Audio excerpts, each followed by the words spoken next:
Hallgerd's Tale by Tavi Dromio. I think the greatest warrior who ever lived had to be Vilas Nomenus, offered Xiomara. Name one other warrior who conquered more territory. Tiber Septim, obviously, said Hallgerd. He wasn't a warrior, he was an administrator, a politician, said Garaz. And besides, acreage conquered can't be final means of determining the best warrior. How about skill with a blade? There are other weapons than blades, objected Xiomara. Why not skill with an axe or a bow? Who was the greatest master of all weaponry? I can't think of one greatest master of all weaponry, said Hallgerd. Balaxus of Aegia Nero in Blackmarsh was the greatest wielder of a lance. Ernst Lervu of the Ashlands is the greatest master of the club I've ever seen. The greatest master of the katana is probably an Akaviri warlord we've never heard of. As far as archery goes, Pellinal Whitestrake supposedly conquered all of Tamriel by himself, interrupted Xiomara. That was before the First Era, said Garaz. It's probably mostly myth. But there are all sorts of great warriors of the modern eras. The Khorne usurper, the unknown hero who brought together the Staff of Chaos and defeated Jagar Tharn. We can't declare an unknown champion as the greatest warrior. What about Nandor Barade, the Empress Kataraya's champion? Suggested Xiomara. They said he could use any weapon ever invented. But what happened to him? Smiled Garaz. He was drowned in the Sea of Ghosts because he couldn't get his armor off.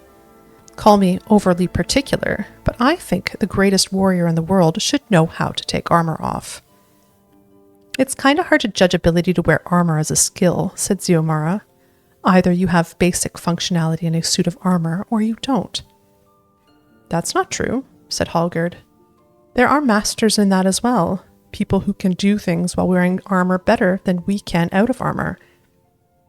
Have you ever heard of Hlalu Pasoroth, the king's great-grandfather? Xiomara and Garaz admitted that they had not. This was hundreds and hundreds of years ago, and Pasoroth was the ruler of a great estate which he had won by right of being the greatest warrior in the land. It's been said, and truly, that much of the house's current power is based on Pasoroth's earnings as a warrior. Every week he held games at his castle, pitting his skill against the champions of the neighboring estates, and every week he won something. His great skill wasn't in the use of weaponry, though he was decent enough with an axe and a longsword, but in his ability to move quickly and with great agility wearing a full suit of heavy mail.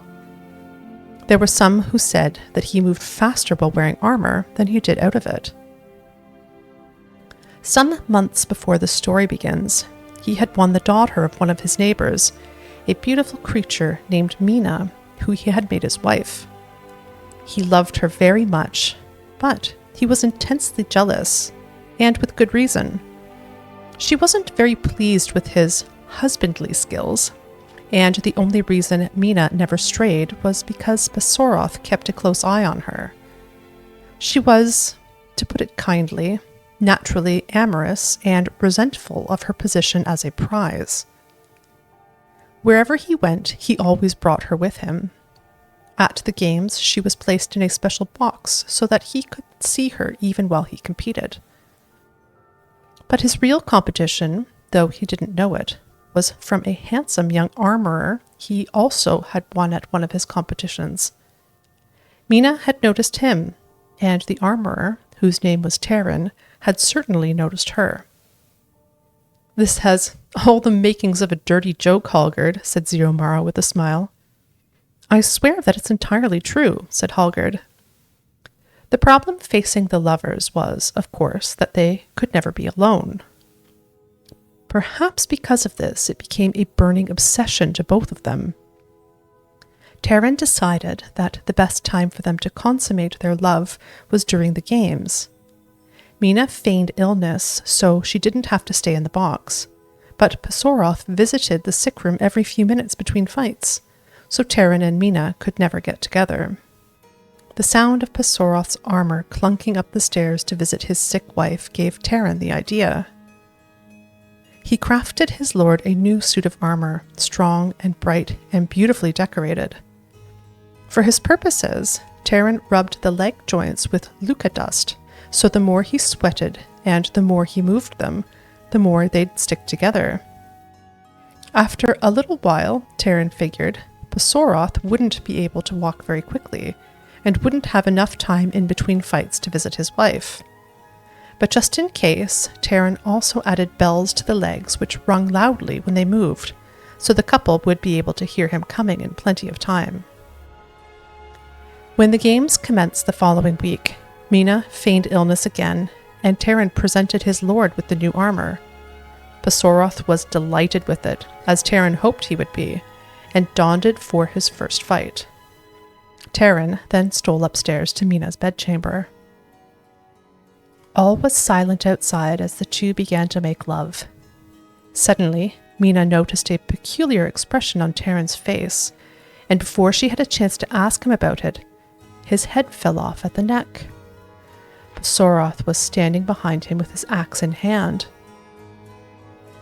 How did he get upstairs so quickly, with his leg joints gummed up? And didn't they hear the bells ringing? Asked Garaz. Well, you see, when Pasoroth realized he couldn't walk on his legs very quickly, he walked on his hands. I don't believe it, laughed Xiomara. What happened next? Asked Garaz. Did Pasoroth kill Mina also? No one knows exactly what happened next, said Hallgerd. Pasoroth didn't return for the next game, nor for the next. Finally, after the fourth game, he returned to fight, and Mina appeared in the box to watch. She didn't appear to be sick anymore. In fact, she was smiling and had a light flush to her face. They did it? Cried Xiomara. I don't have all the salacious details, except that after the battle, it took 10 squires 13 hours to get Pasoroth's armor off because of all the luca dust mixed with sweat. I don't understand.